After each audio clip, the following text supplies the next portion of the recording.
ते भारत की शान।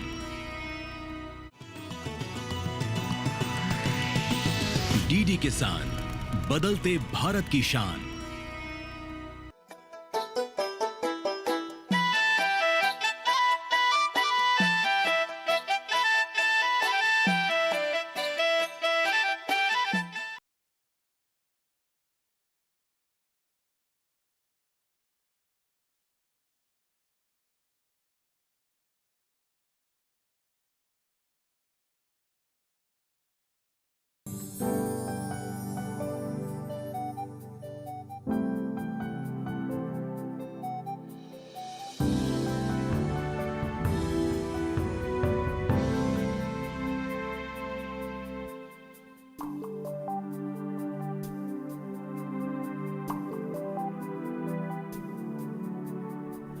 यादें महक रही है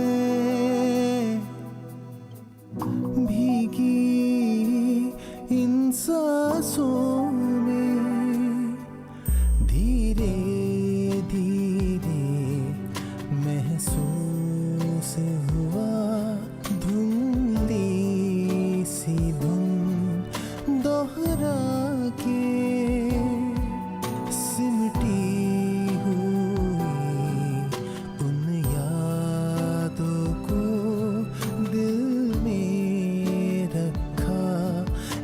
सजा के मन के परिंदे।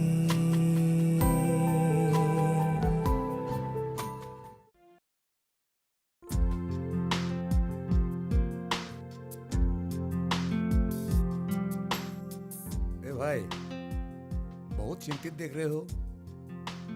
अरे परेशान ना हूँ तो और क्या करूँ। हाँ, बाजार का हालत एकदम खराब है। मैं तुम्हारा मतलब समझा नहीं, जरा खोल के तो बताओ। अरे मेरा मतलब है, बाजार में कोई हमारी चाय पत्ती का उचित मूल्य देता ही नहीं है। ये बड़ी बड़ी फैक्ट्री वाले आके अपना ही मोल लगाते हैं, अपना ही भाव लगाते हैं और ले जाते हैं। अरे ये कोई बात हुई। हाँ, वो जैसे कि बाजार में चाय पत्ती का रेट चल रहा है तुम्हारा 25 रुपया, वो लोग हमें देते हैं सिर्फ 15 रुपया, और बीच का पैसा ना जाने कहाँ चला जाता है। अरे भाई, तब वैसा ही क्यों? अरे और क्या करता। हाँ, कुछ दिन बाद चाय पत्तियां सूख जाती, तब मैं क्या उसे नदी में जाके फेंक देता। देखो भाई, ये बड़े बड़े फैक्ट्री वाले के साथ दलाल लोग मिलकर हमारा चाय का जो रेट है उसे नीचे गिरा रहा है। तो इसके बारे में तो कुछ सोचना होगा ना। जरूर। सुनो, मैंने सुना है जामुगुड़ी में हम जैसे ही छोटे चाय किसान वाले एक छोटा सा चाय का फैक्ट्री लगाया। अच्छा। हाँ, उससे वो लोग बहुत खुश है। ऐसा कोई हमारे यहाँ में भी हो सकता है क्या? जरूर हो सकता है। हाँ, अर्नब को आने दो, उसे इस बारे में बहुत ज्ञान है, वो ही कुछ उपाय करेगा। हाँ हाँ, ये बात तुम बिल्कुल सही कह रहे हो। ठीक है, इस बार अर्नब आने से गांव वालों को इकट्ठा करके हम इस बारे में कुछ न कुछ इंतजाम करेंगे। हाँ हाँ, ठीक ठीक ठीक है, चलो। ठीक है, चलो। सभा में उपस्थित सभी महानुभावों को मेरा नमस्कार। आज आप सभी को मैंने एक विशेष विषय पर विचार विमर्श करने हेतु यहाँ बुलाया हूँ। तो कहिए ना, क्या कहना चाहते हैं आप?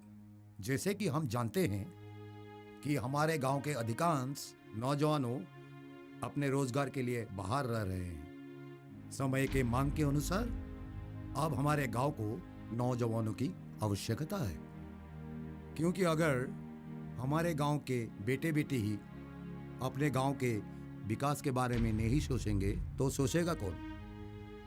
सही कहा सभापति महोदय जी ने। आज हमारे नौजवान यहाँ नहीं हैं, तो हम समस्याओं की समाधान हेतु कदम ही नहीं बढ़ा पा रहे हैं।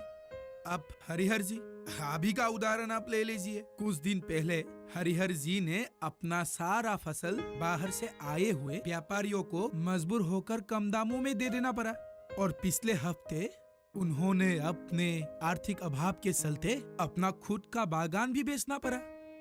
हमारी सरकार हमारे लिए बहुत सारी योजनाओं को तैयार कर रहा है, लेकिन हमें उसके ऊपर कुछ भी जानकारी नहीं है। इसी कारण हमें कुछ भी फल नहीं मिल रहा है। और मैं सोचता हूँ अगर हमारे यहाँ से लोग बाहर ना जा सके तो अच्छा होता है। और इसके लिए आप बुजुर्ग लोग को ही कुछ ना कुछ करना पड़ेगा।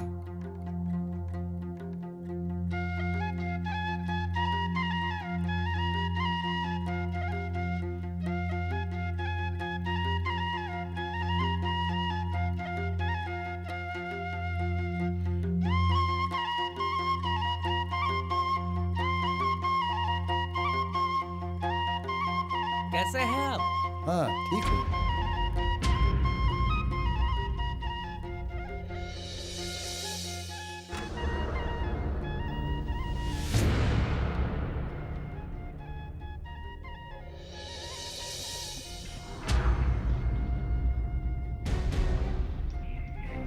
आखिर क्यों गांव में नौजवानों रहना पसंद नहीं करते? क्या शहर जाना ही उनके समस्या के समाधान है? जवान नौजवान के यहाँ से पलायन के बाद गांव में सिर्फ बुजुर्ग ही रह गए हैं जो अकेला जीवन व्यतीत करने पर मजबूर है। ऐसे भी दिन देखने होंगे किसी ने सोचा भी नहीं होगा। जिन घरों में पहले रौनक रहा करती थी और सिर्फ ताले। अगर ऐसा ही रहा तो वो दिन दूर नहीं जब हमारा गांव एक शमशान बन जाए।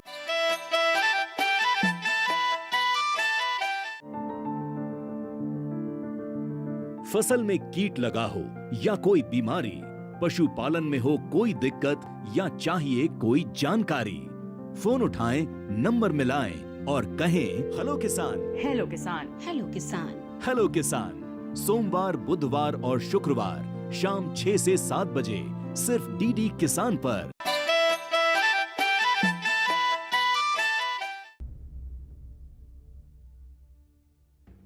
चाचा जी, हाँ आपकी चाय।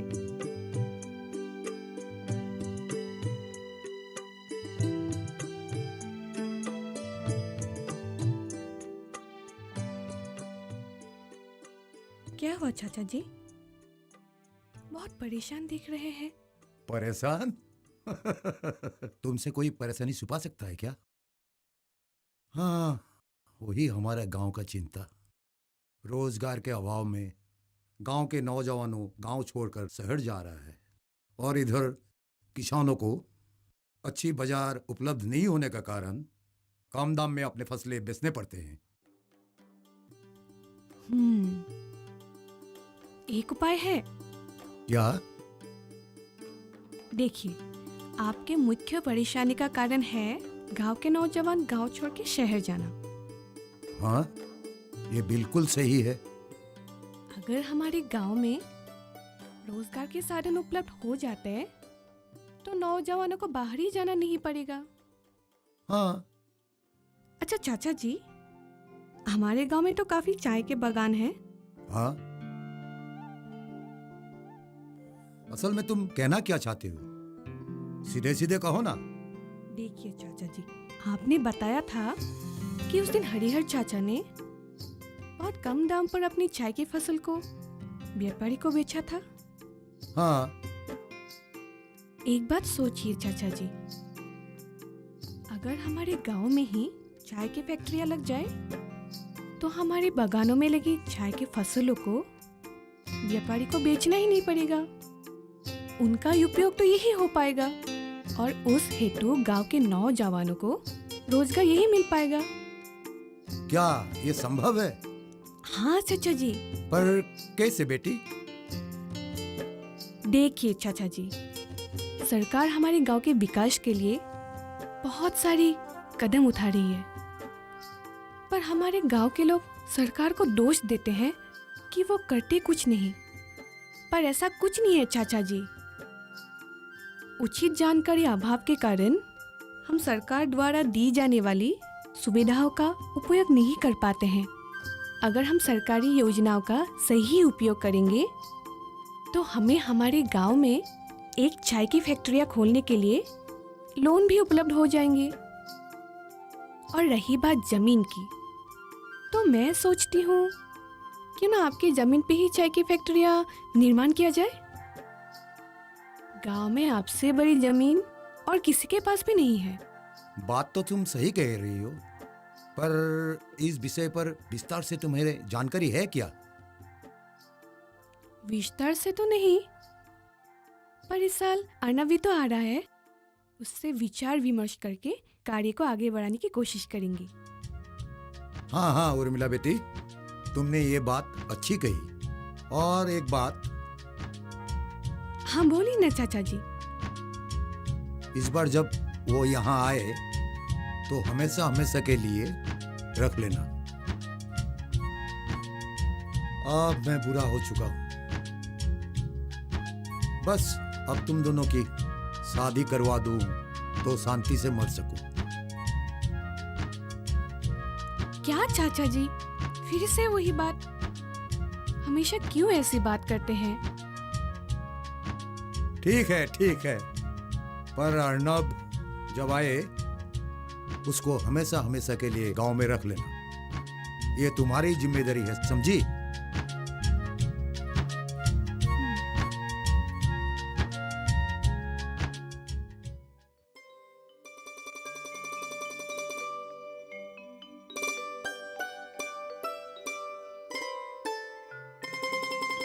उर्मिला बिटिया कहाँ है? वो बगल में एक बच्ची को पढ़ाने गई है, आती ही होगी। अच्छा, आपकी तबीयत ठीक है ना? मुझे क्या हुआ, सब ठीक है। आप बताइए, आप कैसे हैं? और नबकान जी, वो समय पर दवा लेते हैं ना? अरे ये सब की जिम्मेदारी तो उर्मिला बिटिया पहले से ही लेके रखी है। हाँ, और एक बात, अर्नब जब से शहर गया है, उर्मिला बिटिया नबकान जी का इस तरह से ख्याल रखती है कि जैसे कोई अपने सगे बाप को भी नहीं करता। वो भी तो उसकी पिता समान ही है ना? और नबकान जी का तो बस एक ही अब चिंता है कि इस बार जब अर्नब गांव आए तो उर्मिला बिटिया और अर्नब की शादी बहुत धूमधाम से करे। हाँ, मेरी भी बस यही इच्छा है, उर्मिला और अर्नब की शादी देख लो और उसके बाद मैं चैन से मर सकूं। कहीं ऐसा ना हो कि मैं अचानक मर जाऊं और मेरी मन की बात मन में ही रह जाए। ओहो, ऐसा कुछ नहीं होगा। आप तो बस शादी की तैयारी कीजिए। हाँ, नबकान जी ने कहा है कि वो जल्दी ही गांव वापस आने वाला है और इस बार तो वो उसे जाने भी नहीं देंगे। आपकी बात सच हो जाए।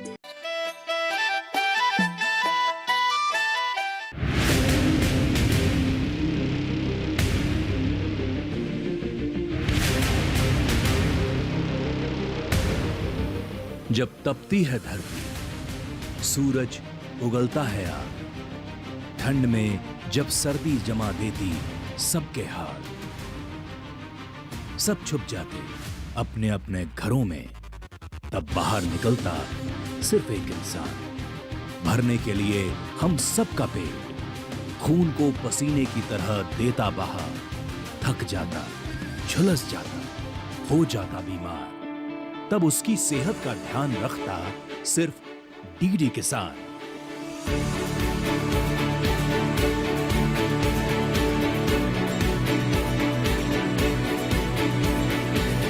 देखिए स्वस्थ किसान शनिवार शाम 6 बजे लाइव, सिर्फ दूरदर्शन किसान चैनल पर।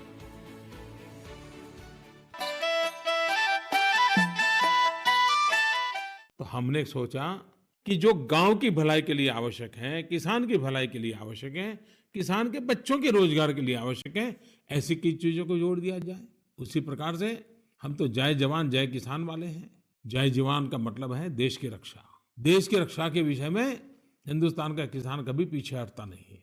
अगर सुरक्षा के क्षेत्र में कोई आवश्यकता हो तो वो जमीन किसानों से मांगनी पड़ेगी और मुझे विश्वास वो किसान देगा। तो हमने इन कामों के लिए जमीन लेने की बात को इसमें जोड़ा है। कोई भी मुझे गांव का आदमी बताए कि गांव में सड़क चाहिए कि नहीं चाहिए, अगर खेत में पानी चाहिए तो नहर करनी पड़ेगी कि नहीं करनी पड़ेगी। गांव में आज भी गरीब हैं जिसके पास रहने को घर नहीं है, घर बनाने के लिए जमीन चाहिए कि नहीं चाहिए। कोई मुझे बताए क्या ये उद्योगपतियों के लिए है क्या, ये धन्ना सेठों के लिए है क्या? सत्य को समझने की कोशिश कीजिए। लेकिन आज मेरी मन की बातें सुनने के बाद आपके मन में बहुत से विचार और आ सकते हैं। देखा, आप जरूर मुझे हमारी नई आकाशवाणी सरकार के गांव पते के पर विकास लिखिए। के लिए कितनी सारी योजनाएं चला रही है। हाँ, ताकि हम जैसे गरीब कुछ कर सके। हाँ, और हमारे गांव के लड़के सब चले गए बाहर। हाँ, बाहर काम करने के लिए। हमें जैसे भी हो उनको यहाँ बुलाना है और इन सब योजनाओं का लाभ उठाना है।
मुझसे मुझसे और नहीं होगा। ओह ओह, क्या हुआ चाचा जी? मुझसे और नहीं होगा। आइए बैठिए।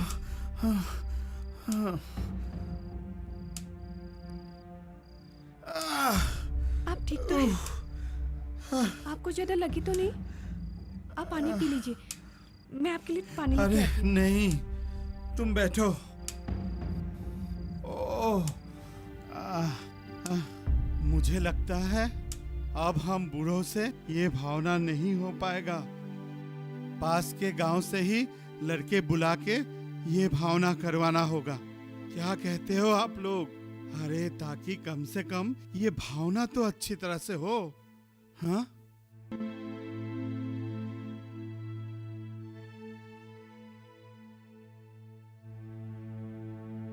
चाचा जी, चाचा जी, ओ चाचा जी, आप अभी तक सो रहे हैं? उठिए उठिए। देखिए 9 बजने को है। आप हमेशा तो 6 बजे उठ जाते हैं। आज क्या हुआ? आपको नामगढ़ नहीं जाना है क्या? और हरिहर चाचा भी आपके बारे में पूछ रहे हैं। चलिए चलिए उठिए। मुझे दवा के समय ऐसी मजाक बिल्कुल पसंद नहीं है। चलिए उठिए। ओहो, उठिए ना चाचा जी। देखिए, इस बार अगर अर्नब आया ना तो सारी शिकायतें करूंगी। फिर देखिएगा वो आपको कैसे दोष देता है।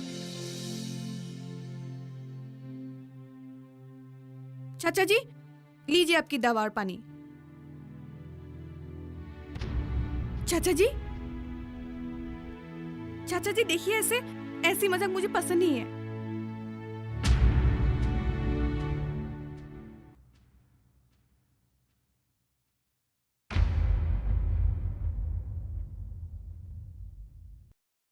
ओ चाचा जी, चाचा जी,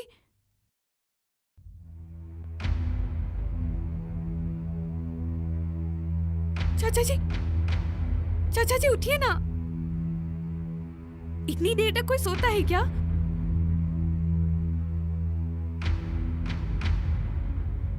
चाचा जी, चाचा जी, चाचा जी उठिए ना। चाचा जी, क्या हो गया आपको? उठिए ना चाचा जी, प्लीज उठिए। देखिए, मुझे ऐसे मजाक बिल्कुल पसंद नहीं है। आप जल्दी उठिए।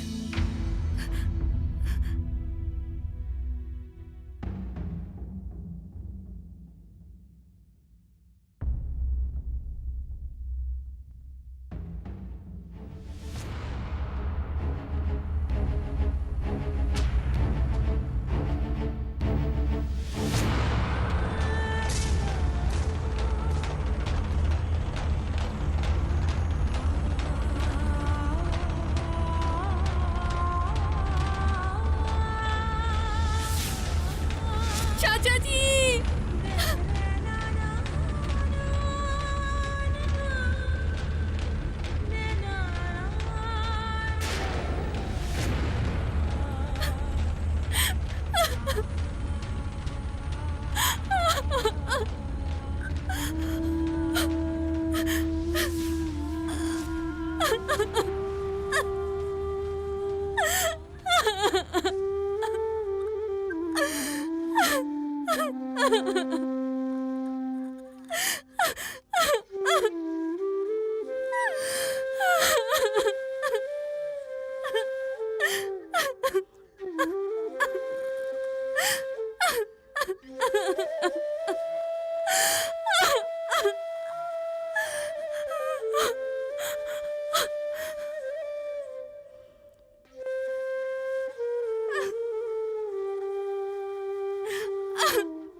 हरिहर जी, अर्नब का फोन नहीं लग रहा है।